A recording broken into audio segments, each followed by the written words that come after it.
Ada ikhtilaf ulama tentang hukum membaca nama Allah di kamar mandi. Ada dua pendapat. Yang pertama haram, tidak boleh menyebut nama Allah di kamar mandi. Pendapat yang kedua makruh. Makruh. Pertama, kalau kita pilih pendapat yang haram, maka kita baca bismillahnya, karena tidak sah wudhu kita kalau tidak baca bismillah. Kita baca bismillahnya di luar kamar mandi, baru masuk ke dalam berwudhu, baru keluar lagi kita baca, keluar kamar mandi baru baca doa wudhu, doa setelah wudhu. Jadi kalau kita pilih haram, pendapat yang menyatakan haram menyebut nama Allah di kamar mandi. Jadi mau tidak mau kita keluar dulu, bismillah, baru masuk wudhu. Dan keluar itu bisa dijamak, Pak, kalau keluarnya. Doa keluar kamar mandi sekaligus doa setelah wudhu. Jadi itu kalau kita pegang yang pendapat yang haram, tidak boleh nyebut nama Allah di kamar mandi. Jadi harus keluar dulu, bilang bismillah. Karena syarat berwudhu bismillah. Ya, karena wudhu ya harus bismillah biar sah wudhu kita. Harus bismillah dulu. Pendapat yang kedua adalah menyebut nama Allah di kamar mandi hukumnya makruh. Nah, kalau makruh kita punya kaidah fikih, al makruhat indal hajah tubah, atau al makruh indal hajah yubah. Suatu hal yang makruh kalau ada hajat, ya kita punya hajat, jadi mubah. Kita punya hajat yang harus, hukumnya mubah. Contohnya, Pak, menyerahkan sesuatu pakai tangan kiri, hukumnya makruh, Pak. Kita ngasih sesuatu kepada orang lain dengan tangan kiri, hukumnya makruh. Tapi ketika ada hajat, tangan kanan sedang apa gitu ya, sedang sibuk, tangan kanan sedang gendong anak lah atau apa, kemudian kita kasih pakai tangan kiri, maka hukumnya jadinya mubah. Ini maksud kaidah tadi.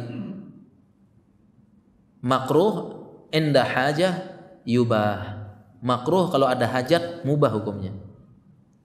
Nah, begitu kalau kita pegang pendapat menyebut nama Allah di kamar mandi hukumnya makruh, maka ketika kita berwudu, kita ada hajat,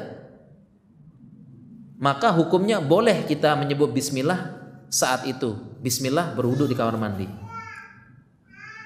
Baru keluar baca baca doa keluar kamar mandi, sama sekaligus baca doa setelah berwudu. Jadi itu, Pak, penjelasannya, Pak. Terserah mau pilih yang mana ya. Ini kan fikih berlapang-lapang, mau yang haram, mau yang makruh. Kalau haram keluar dulu kita bismillah baru wudu. Ya. Tapi kalau kita pilih makruh, kalau ada hajat silahkan. Gitu, Pak. Bismillahirrahmanirrahim. Alhamdulillah wassalatu wassalamu ala Rasulillah, amma ba'd. Kaum muslimin yang dirahmati oleh Allah Subhanahu wa taala. Alhamdulillah, puji syukur kepada Allah. Pada kesempatan yang baik ini saya sedang berkunjung ke pesantren Jabal Thorik yang berada di Sragen. Alhamdulillah saya bertemu langsung dengan ustadz kita, yaitu Ustadz Samsuri Hafizahullah Ta'ala.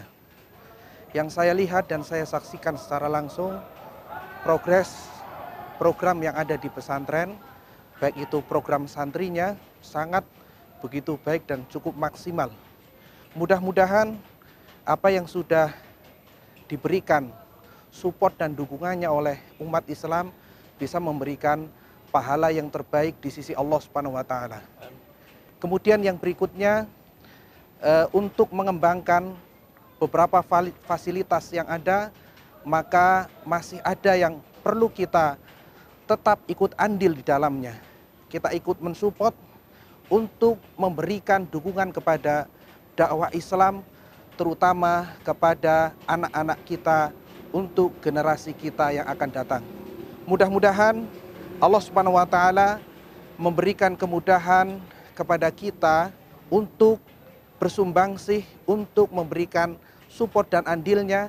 Demikian juga Allah Subhanahu wa taala memberikan kemudahan kepada pengurus yang ada di pondok pesantren Jabal Thorik ini. Wassalamualaikum warahmatullahi wabarakatuh.